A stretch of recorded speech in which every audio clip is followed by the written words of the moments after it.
Well, welcome once again. This is the Doctor of Digital at the Doctor of Digital podcast. Purpose of the show is to transform your business and life with education and inspiration. I introduce busy business leaders and executives to trends in business, technology, marketing your message, and to highlight people you should know. Did you know that aiming for at least 5 to 8% in net annual returns is a realistic starting point for even a beginning passive real estate investment? There are three main types of investments: direct ownership of rental properties, real estate investment trusts, and real estate crowdfunding. There are specific factors impacting your returns: property type and location, investment cost, finance, and market conditions. There's no one size fits all answer to how much passive income you can generate from real estate. Conduct thorough research, understand your risk tolerance, and seek professional advice before making investment decisions. During this episode, we'll do a deep dive into the changes and hot topics in real estate investment to understand the market and how to navigate the unique dynamics of the field. By the end of this episode, you will be better equipped to know what to do, and I encourage you to reach out to my special guest, Jim Manning, who is also the founder of Three Doors, Homeways, CFL Holdings, Passive Wealth Fund, and Doorway Properties. And with that, I want to welcome Jim. Jim Manning, welcome. And howdy, partner. I might be able to Howdy, partner. How's it going? Glad to be here, guys. How's everything going? We're doing great. I was telling Jim that since we're having a little bit of rain, that's really difficult for us in San Diego. We're not used to that stuff, but we'll brave the winter somehow and we will survive. So we're doing fine here. That's right. Yeah, here in St. Louis, we're setting records. It's going to be 67 degrees here, so we're in great shape on our end. That's awesome. That sounds like that's the golfing day, right? You get out there That's if you right. can. That's right. Yeah, we'll see. All the tee times are booked right now, so we'll see if Well, I get maybe out. something will open up. Let's hope so. I got fingers crossed.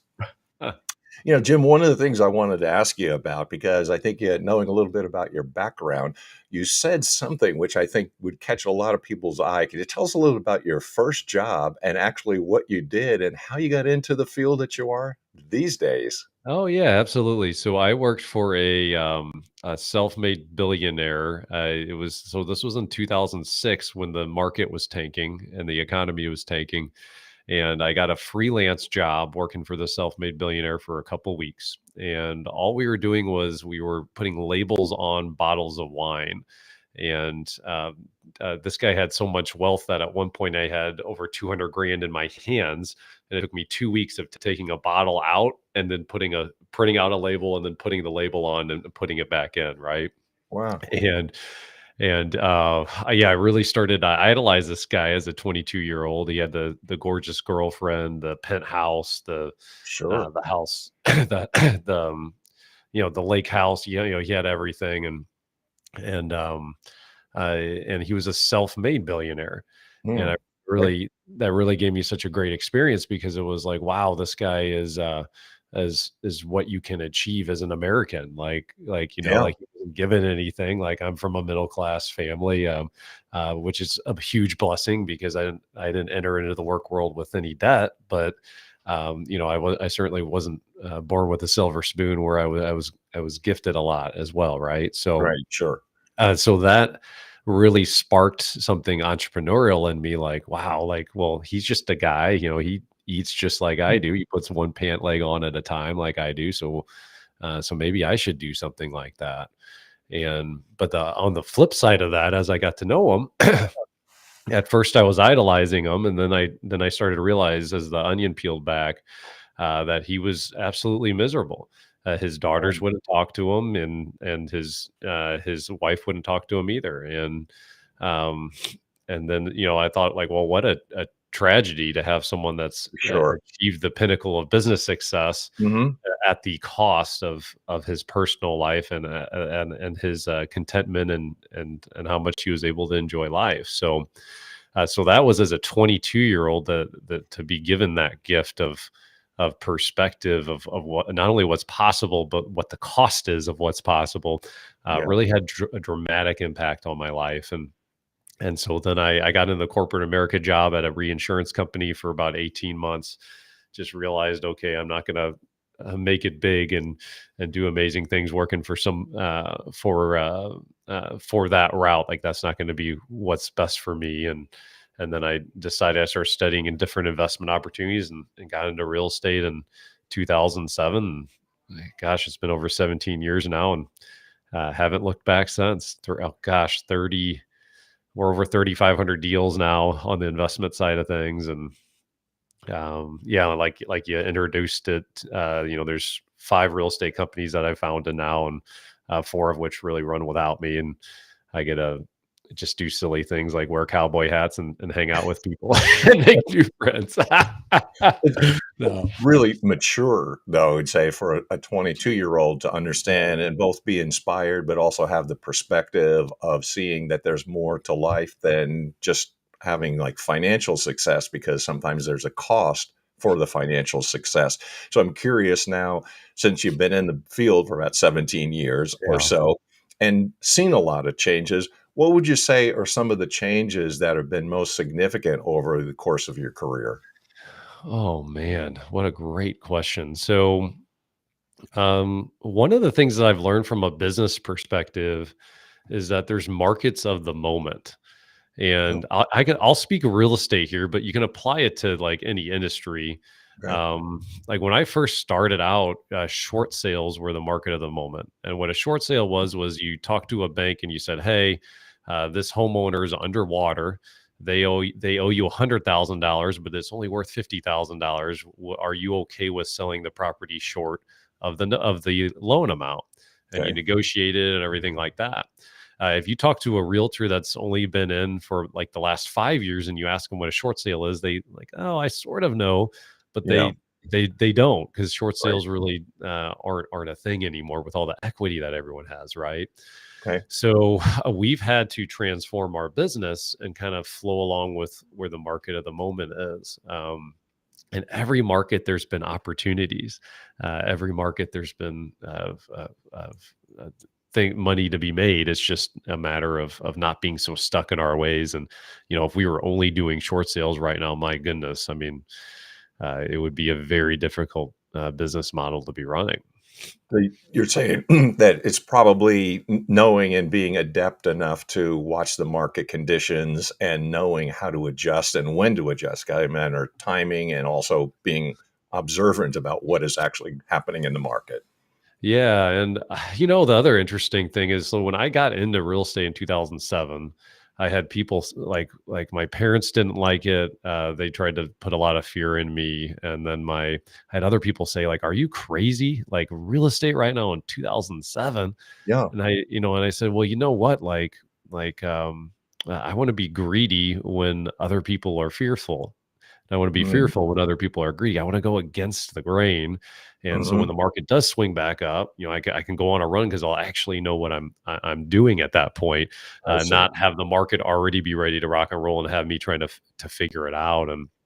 Um, and I learned that from Warren Buffett. Actually, that was a quote from Warren Buffett on being greedy and fearful. But I mean, it's really worked to go against the grains. Really worked out well, and I think if there's anything that I've been blessed with, it's really been being able to see things and understand things. And so right now, if you ask me, okay, well, what's the market of the moment now in real estate? Well, commercial real estate is in the office building sectors is difficult. Because ever since COVID, we don't really know what the supply and demand is anymore. Mhm. Because of people, are they going to work from home? Are they coming back? A lot of people have came back, but we're doing this hybrid thing. And there's a lot of bigger institutions bigger companies that have downsized. So Mhm. depending on if you own a commercial office building, depending on, is it a type A building? Is it, depending on what it is, it could have benefited from COVID or been hurt from it. So Yeah. like there's all sorts of complexity and variables there. What I can speak to is on my expertise is on the residential side of things. Okay. Um, Right now, the strategy we're doing is we're buying and holding on to as much real estate as we possibly can. Harvard did a study that there's 21 million houses that need to be built through 2038 just to Mm, keep up with demand on yeah. housing. And we're already 5 million houses short. So, and to put that into perspective, it takes builders about an entire year to build 1.4 million homes. So, like what we're looking at doing and taking advantage of right now is just buying and holding on to as much as we possibly can because yeah, it doesn't take a genius to figure out how to take advantage or what's going to happen there with a housing shortage, right? So, Yeah. So with um, the commercial property, you're saying that it's kind of a wait and see attitude because it's unclear where it might be going because you don't know, say, if people are coming back or if it's a hybrid, so you won't need as much space. But then in the real estate, in the private market and private homes, say one family homes, those are definitely something to hang on to currently. Yeah, that's right, and, I mean, there's definitely I mean, there's money to be had in the commercial office space too, and there's different sectors, but you really have to, like, have an expertise there, and really know what you're doing versus what's happening in the residential side of things where it's like, there's on a macro level, there's such an advantage with what's happening with the housing shortage that, Mm, you can be, quite frankly, you don't have to be that good of an investor, and you can do really well I see. because the market conditions are so favorable, right? Right. How do Yeah. you compare, or do you compare, and how does multifamily units fit in? So, I mean, there's people who are saying, I've heard people say in real estate, you can't make money, but like saying just owning one family homes or single family homes, it's more difficult because you have to qualify, you have to have better credit scores, you have to put it down. But people invest in multi units and they say it's easier to get into that. How to do the multi unit investment compare to commercial and also single family homes?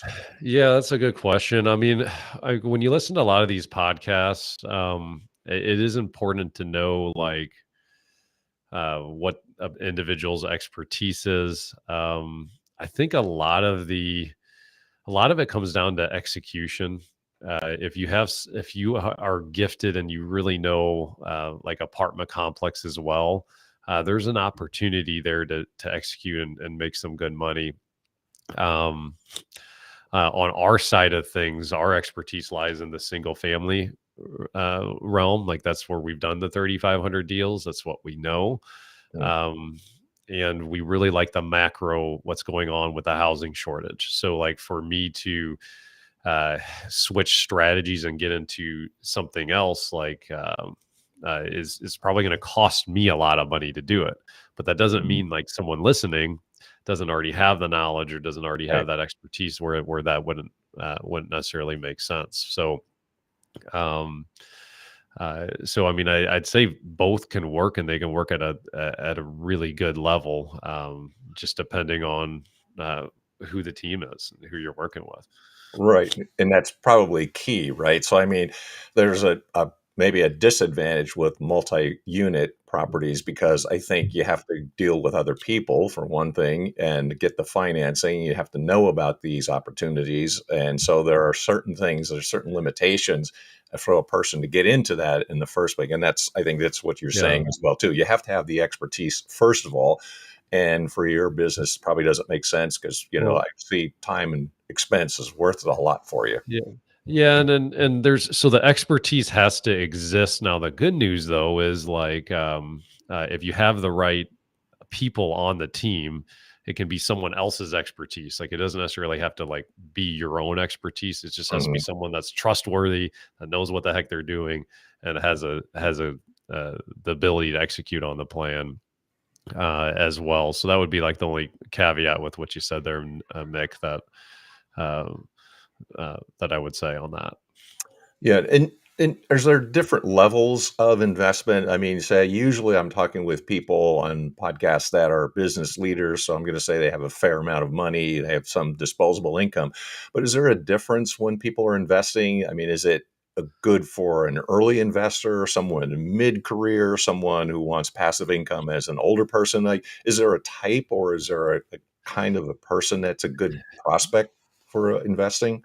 Yeah, I mean, um I think real estate really should be for everybody, personally. Now I'm a real estate guy, I get that, but, Yeah. um,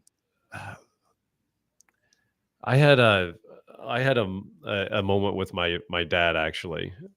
He so he's a self-made millionaire, and he's in his 70s, and he came to me and he said, "Hey, Jim, I'm afraid of running out of money before I die." Mm. And I was like, "Wait, what?" Because like I knew he had I mean, yeah, middle class, but he worked his tail off and he saved his money. My mom worked too, Mhm. and they did everything that they were supposed to do. And he said, "Well, the stock market's going bonkers. It's left, right, and sideways." This was during Yep. COVID. And if I live to be 90, I'm okay. If I live to be 100, I'm not. And I got to thinking about it. I'm like, well, I'm 38. I mean, this was a couple of years ago, and I can retire now if I want, and I would be okay. And it's not because I'm this Mm. genius. It's because the retirement problem that people think is and that the financial industry has programmed us to do is to say, hey, you need $5 million in your nest egg, or you need $10 million to keep the lifestyle up. And we don't have a crystal ball that says we're going to live to be 90 or 80 or 105 or whatever. We don't know how long we're going to live. So to know exactly what that nest egg is going to be is it can be a little unsettling. But if you have real estate, and real estate can solve the retirement problem because it can replace your income, and real estate Mhm. can create passive income. And so at a 38-year-old, as a 38-year-old, why I would be okay with retiring is because I have passive income coming in that covers my Yep. monthly expenses, and the asset appreciates over time and grows up, goes up in value and keeps up with inflation, and rents keep up, and everything like that. Um, so I got to so the issue though is my dad and my parents should not be a landlord. They are not professionally equipped to do it well. And I see a Mm. lot of people that say, okay, well, I fall in love with real estate, and then they get a rental and they're like, oh, okay, well, I don't want to plunge toilets. I don't have the right contacts. There's a Yeah. lot of work that goes into it. And I think where a lot of people stumble is that especially us guys, like the ego can take over and say, "Oh well, I'm crazy successful business owner. I know what I'm doing over here. I make millions of dollars or hundreds of thousands of dollars a year. Well, of course I can be a landlord. There's nothing much to that." Well, uh, then you find out, well, I don't have the right contacts, or it's a whole lot of work. I got to find the property. I got to know how to screen the tenant right and all that. But it wasn't very commonplace knowledge that until recently, like how to do fund structures. Mm. Like when I first started 18 years ago, I mean, I wouldn't have ever told you I was going to be a real estate fund manager. You know, I own two real estate funds now. You know, that was I didn't even know what that existed, and because they're becoming more and more commonplace, and Yeah. more business owners like myself can study them and figure them out, and then open up opportunities for other people. Um, that now the opportunities are more available to people to invest in as well, Mm. and I mean, and my parents, they didn't have that in the 90s. Like this is 2024 now, and so uh, there's a lot of financial advisors. There's a lot of people that are kind of teaching to how the world was, and not necessarily to where Mm. the world has moved. And the private alternative investment spaces has been doubling since 2000, and it's continuing to double, even though it's the market size is in the trillions now. And there's a reason for that, and unfortunately there's a lot of financial advisors that are in the nest egg mentality. And it makes Mhm. sense, because for a financial advisor, if you make a percentage of fees on someone's, they call it assets under management, it may like if I have a doctor that's a client or a small business owner, I just want them to work as long as possible and Sure. make, instead of the nest egg being $5 million, if it's $10 million, I'm making double the amount of money for that individual. Yeah. So they're actually incentivized to keep us working as long as possible, and to not and to retire as late as possible. So it's interesting to think about and all the changes that have happened. But yeah, I would have never in a million years, uh, 15 plus years ago when I started, realized that I'd be doing what I'm doing today. That's for sure. That's crazy. I don't So like to try to bring things up to the current, and yeah. I think it's kind of crystal ball time, and I know it may be Uh-huh. difficult, but I'm curious about what are the hot topics, because one of the things we had said was you do have to be nimble, you have to be agile. So what are the hot areas or hot topics you would say in passive real estate investing currently, and what should people be looking for? Yeah, I mean, I would say, f as far as looking for, I mean, there's a lot of commercial opportunities. Uh, know yourself and know what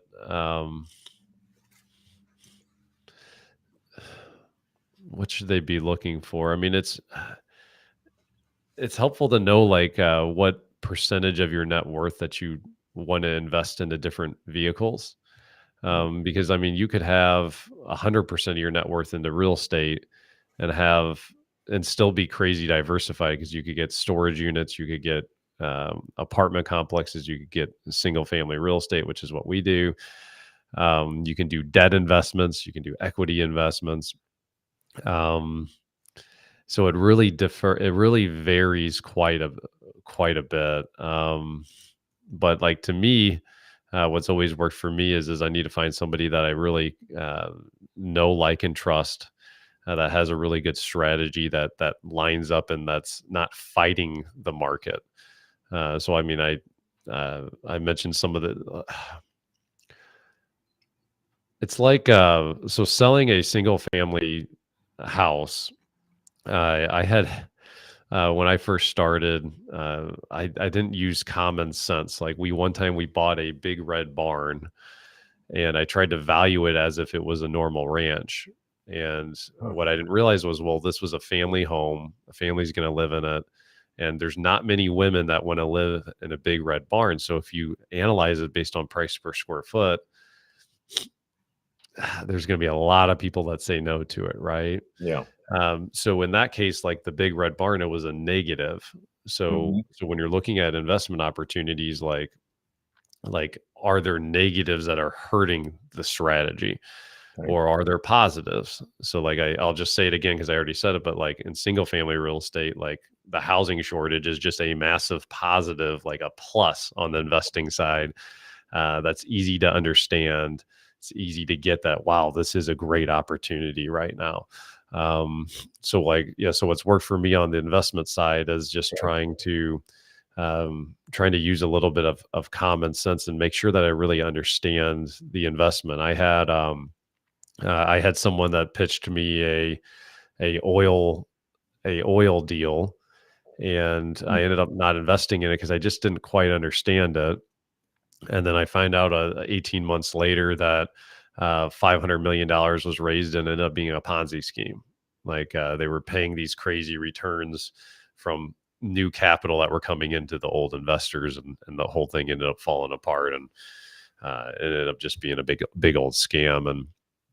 And so, to me, I've always been of, like, the conservative mindset. Like, and people don't think about this. Like, if you have $100 and you lose half of it, that's a 50% loss, right, Mick?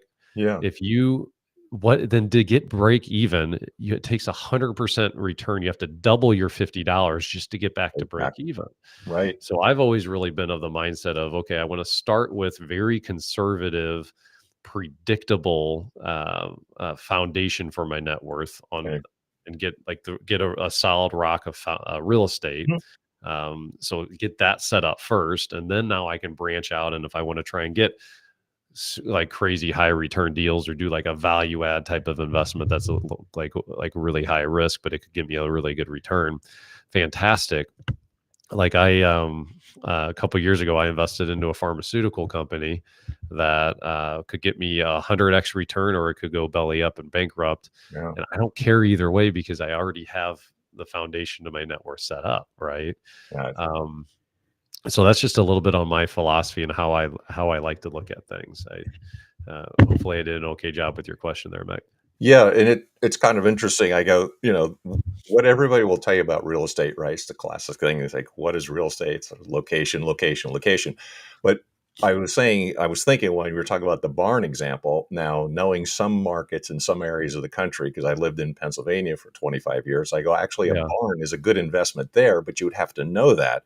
And the reason it is there is because there's a lot of old estates. So you have a big home, but then there are also then people who convert the barn into a home. And so it may not work in St. Louis or it might not work in somewhere else, but in some areas it is. And you have to know that area. So there's where the expertise comes in. And you have to know your market and you have to know what that location is looking for and what people want, what they desire. Yeah. Yeah, and real estate's no different than like being a doctor or something like that. It's just a lot of little details like that to do it really Mhm. well, right? I mean, I guess being a doctor, I'd say it's probably like a little bit more technical. It's probably a little bit harder to like remember and learn than just the red barn thing, like detail on that.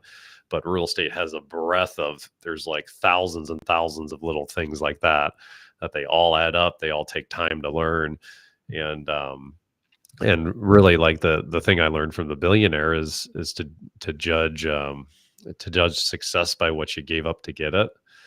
Mm, And I don't think like we're the I mean real estate, like people like love the idea of the passive income, and the yeah, reality is it's not passive if you're doing the work. You're really right. building a recurring revenue business.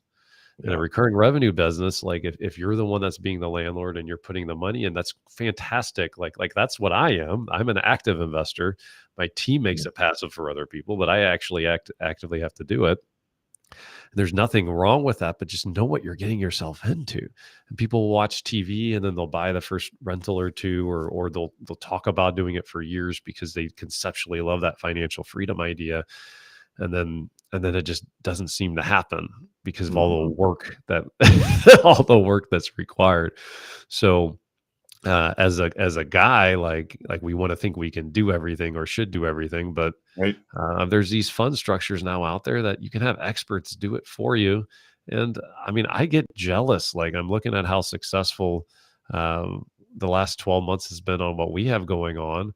And people that are sitting on their couch are making higher returns than I did in my first 3 years of figuring it out on my own. And I'm not an idiot, I like to think I know a thing or two, and know how to execute and do good things. And um, so to me, what's more valuable is not necessarily knowing how to invest into real estate. What's more valuable is knowing how to be a passive investor and how to get the right people around that can then do all the work. Because if I'm actively doing it, oh, I can hire a property manager, fantastic. But what happens if the property manager gets hit by a bus? Or what happens if the property manager starts to neglect the property and they do a poor Mhm. job? All those problems flow back up to me as the active Yeah. investor that owns the property. Yeah. So even if you make it recurring, and at some point a decision will need to be made, even if the property manager is perfect, tenant turnover happens and they say, oh well, we need to paint, we need to get a plumber out for a new toilet, are you okay with it? Like there's still decisions that need to be made. um, Whereas if you just leverage a fund structure, it's amazing is that that team will be able to do all of it for you Yeah. and It's actually make it passive. the one thing I'd say always the advantage of real estate. I say it's just it's in the word itself. Real estate. It's real, right? Yeah. So it is something which is tangible, and then it's a matter of finding out what the value of that reality is. So when people are thinking of investing, that's I always think the advantage because people got a wide variety of things. Invest in crypto, invest in Yeah. this and that and the other thing. But with real estate, it is real. So then you can attach a value to it where there are other markets that, I mean, stocks and other things that seems to be very volatile that you just don't know, right? Yeah, It's yeah, that's right. unpredictable. And and there's different risk profiles, right? Like single family real estate, like it meets the most basic human need of shelter. Yeah. You know, like it's a very low risk profile investment. Mhm. Yeah, you have to execute well. You have to know what you're doing. But when you know what you're doing, like it de-risks it quite a bit. Um, and I just get, I don't know, like maybe I'm just too conservative, but like I even look at what happened to Anheuser-Busch Yeah. last year in 2023. There's a social media influencer that made a post that a lot of people didn't like, and I forget how many billions that Anheuser-Busch stock lost, but I mean it was sizable. It's And you considerable. would think of several billion, or it Yeah. was several billion, and normally you would think of like an Anheuser-Busch as being a safe recession-proof Sure would think. investment because people Yeah. buy more beer when there's a recession. And like I mean the reality is that the world has just changed a lot. There's all these computers that are trading, and there's the volatility. Oh, another war hits. Okay, well now people are going to freak out and start selling a bunch of stuff on the stock market, and Mhm. the- it's just a lot different world. So for me, it's like and financial advisors probably won't tell you this, by the way, because um, they see it a lot. Most of them see this as competition, but like to me, it's, well, no, I want it like a real asset that's it's not gonna matter if there's a war or what the economy's doing. Mhm. Um, that just is bringing me some cash, passive income, some cash flow coming in, and like to set myself up with a foundation that just doesn't have to go with the ups and downs and the whims of everything else. It's just super basic and super simple. Like the tenant paid us this month, we made $1,000. Fantastic. Like Yeah. it's not the environment of, oh well, how are people feeling about this stock? Yeah. Like, And that's why because Vegas and the stock market seem very similar, right? It's just what people feel. They gamble because of what they feel, and often and buying and selling of stocks is what you feel. and don't get me wrong, like I'm not anti stock market. It has, I mean, it's made a crazy amount of multimillionaires. There's a great wealth creation tool, but what I'm talking about is for your foundation of retirement. Mm, And like, okay, just because it's a great wealth creation tool doesn't mean it should be a foundation set up so that you have certainty and predictability and security. Um, so I don't judge. A lot of people will judge. Oh, well, what's the return? What's the return? What's the return? Can I make more money somewhere else? yeah. Like I don't really. I view it. I think it's a little more complicated than that. Like just the way like my hands grab things or my feet are used for walking. There's like I think there's a different pieces to your net worth that there's foundational investments for passive income to replace your income, right? Then there's upside investments where you can invest into a pharmaceutical company and try and get that crazy return. And then there's a portion of it to go into the stocks and everything like that. Um, but our financial advisors, unfortunately, most of them are a little bit in the stone ages with the Mm, alternatives now, and they don't, and they're not going to recommend it to somebody directly because they view it as competition, or they're going to make a little bit less if money gets moved from their assets under management.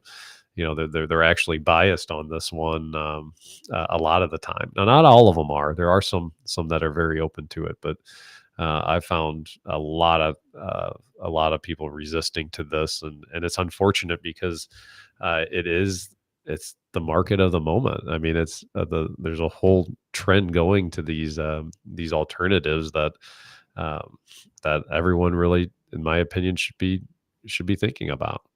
It's a really good question. I was thinking, what would you recommend? Because I think that's what people would want to hear. Like, what kinds of things would you recommend? There's no average investor, but if a person was interested in passive income, what kinds of recommendations could you suggest currently? So, I mean, I think the first thing when we're talking about passive income is like, you do need to have money to make money. Okay, so like if you're somebody that hasn't saved and isn't generating money to invest, like I would say, focus on like doubling down on wherever your job is, getting a promotion and everything like that. But um, so there Mm, does need to be some income coming in because passive income can't exist without money going out and doing work for you, right? okay. Um, so I'm under the assumption that somebody's making pretty good money, and I mean, what's worked for me was I focused first on single family real estate Mm, to replace my income. And then once I did that, then I started branching out into other things. I see. Um, so that's like I can just speak for myself and what I did Sure. on that one. And it's been a huge blessing for my family. It's been life changing. With a lot of people out there, let's say there are a number of investors who would say, I'm the expert in passive income, right? So I'm curious how you would differentiate yourself and what would you say and what kind of expertise would you offer? What makes you different, I guess, with a lot of people and a lot of choices that people can make? Gotcha. So we do have a lot of experience with it. So for the last 17 years, it's been over $250 million of properties have been invested on a debt investment, and the debt side of things is a loan, and that's a really good piece to have as well. And because we're so experienced with it, Mm, we can say that, hey, in the last 17 years, we've hit promised returns 100% of the time on $250 million of real estate. Uh, and that has been like the secret to our success is really just building our company on trust and doing what we say we're going to do. And that's really, I mean, it's the reason why I have 5 real estate companies now. It didn't mm, start out that way. It's just, we did what we said we were going to do. And then that led to other people talking and now we're at what we're doing now. It's just been a huge blessing. So, so, I mean, I would say that would be a big part of it. And then trying to find investment opportunities that are quality returns without the risk. Um, so on the debt side of things, like we'll lend on real estate up to 70% loan to value. So if that loan were to get foreclosed on, um, there's still 30% equity in that property. So we're hedging our risk substantially. mm, And we haven't, when I say things like, hey, 100% of the time we've hit our promised returns, it's not that we haven't had to foreclose on any of our loans. We have, but we've been able to take care of it. And because of that risk control that's in there, right? Um, and it hasn't been a problem. So, and then on like when we do our buy and holds, we also try to do that. I mean, we've done all sorts of strategies over the years. Like in my 20s, we were building a flipping company like you see on HGTV, and we yeah, were buying, fixing up, and then selling, trying to do it all in 3 to 6 months, cram it in as short as amount of time as possible. right. And because the exit strategy was so short, the market had to still be perfect. It couldn't shift on us or change. We had to hit the repairs perfectly, and like so, Oh, the margin of error on those deals was very thin. And especially when you do a volume of those deals, like you really have to run a tight ship. And we right. built it up to 120 flips at the same time. Was when we were doing that in our heyday. And then we found a strategy that's called a lease purchase strategy that provides more cash flow up front and less risk, substantially less risk than what we were used to doing. We're like, whoa, instead of making $30,000 on a deal, we can make over 30 years. We can potentially make $1 million on this deal, and we can get $30,000 up front Right. when a tenant moves in on this strategy. So we're making similar money on day one. We're making more cash flow, and because the exit strategy, instead of being in 3 months, is now over the course of time, Yeah. that we're substantially de-risking it. So as an investor, what I look for is what's going on in the macro level. Mhm. Um, like, are there pluses or minuses with the strategy and what's happening? And then, like, how can I get that difference of quality returns with lower risk? And I'm willing to give up, I'm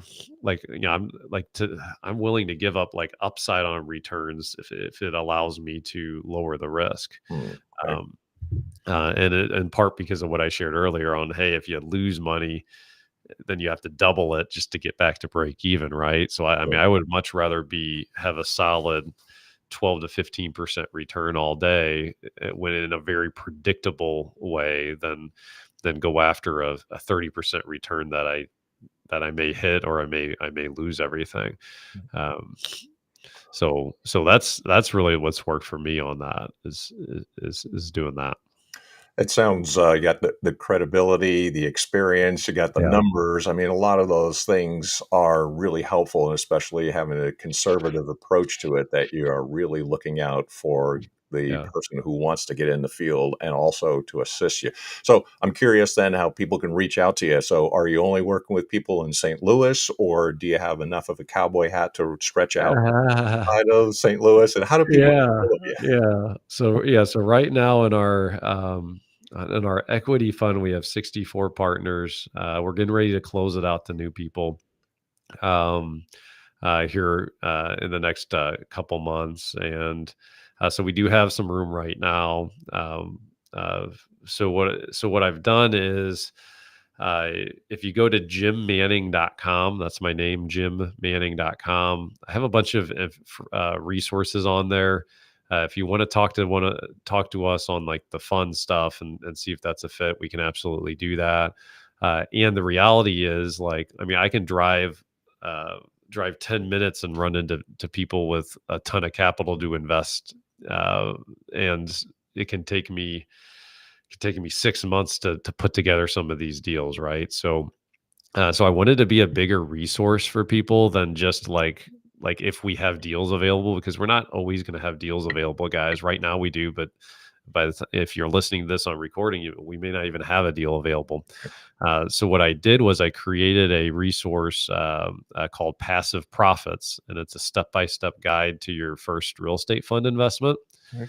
And I took a lot of knowledge from the 3,500 deals that we've done, and I poured it into a very comprehensive course on helping you Awesome. assess passive investment opportunities. Um, for the listeners listening in, 100% free. You just have to go to jimmanning.com. And I have other valuable stuff in there too. Like, I have a course on passive income. We In 2022 we generated $5 million in passive income with 3 real estate strategies. And I put it in a quick little 30-minute course on like what they were, how we did it, how we Mm. helped a homeowner make over 40 grand after she sold her house. And so if you just go to jimmanning.com, like all that, you can get all that for free. And um, uh, just want to make it be valuable for y'all. So Appreciate it. Yeah, there you go. Y'all. yeah, Jim, thanks for taking some time out. I yeah, appreciate all the advice, all the background.